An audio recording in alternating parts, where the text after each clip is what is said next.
അലൈക്കും വറഹ്മത്തുള്ളാഹി വബറകാതുഹു. പ്രതികരിക്കില്ല എന്ന് വിചാരിച്ചതാണ്. ഇതെന്താണ് നിങ്ങൾ കാട്ടിക്കൂട്ടുന്നത്? ഈ ഫറദൊക്കെ ഇട്ടിട്ട് ഇവിടെ ഏത് സോഷ്യൽ മീഡിയയിലും നോക്കിക്കഴിഞ്ഞാൽ ഓൾ തുണിരിഞ്ഞിട്ടും അല്ലാതെ ഉള്ള ഫോട്ടോസും വീഡിയോസൊക്കെയാണ് അവളെ കാണുന്നത്. തലേ ഷാൾ പോലും ഉണ്ടാവില്ല. ബസ്സിൽ കയറുമ്പോൾ ഷാൾ ഇടും. ഇപ്പോൾ അറസ്റ്റ് ചെയ്തപ്പോൾ മുഖം മൂടിയിട്ട് ഫറദൊക്കെ ഇട്ടിട്ട് ആൾ കണ്ട് പറയിപ്പിക്കാൻ വേണ്ടി നടക്കുക. ഇതൊക്കെ വളരെ മോശത്തിലാണ് ഈ കാട്ടുന്നത്. ഇവളെന്താ VIP ആണോ? ഇവൾ VIP-നെക്കാട്ടും കയറ്റാണ്.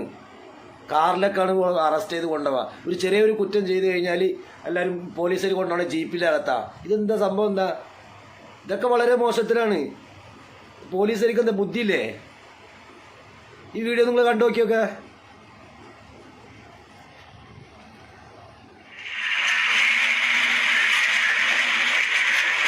ഇതല്ലേ പറത്തിട്ടിട്ട് നടത്തി നോക്കിയൊക്കെ. നമുക്ക് ഏത് വണ്ടിനെ കൊണ്ടുപോകണം നോക്കിയൊക്കെ. ഓ എത്ര സെക്യൂരിറ്റി ഗാർഡ് പൂമാലടി വിട്ടെടുത്തില്ലേ. ഇതൊക്കെ തൂക്കിക്കൊല്ലണം. അതാണ് ഏറ്റവും നല്ലത്. ഇതൊക്കെ നിങ്ങൾ ഈ ദുനിയാവിൽ ഈ ഇസ്ലാമിനെ പഠിപ്പിക്കാൻ വേണ്ടി നടക്കുന്നതാണ്. വളരെ മോശത്തിലാണ്. നിങ്ങളൊന്ന് കണ്ടില്ലേ? വീഡിയോ കണ്ടില്ലേ? ഇതൊക്കെ പ്രതികരിക്കാൻ വേണോ? ഇങ്ങനെ വീഡിയോയിൽ നമ്മൾ വരാത്ത ആളാണ്.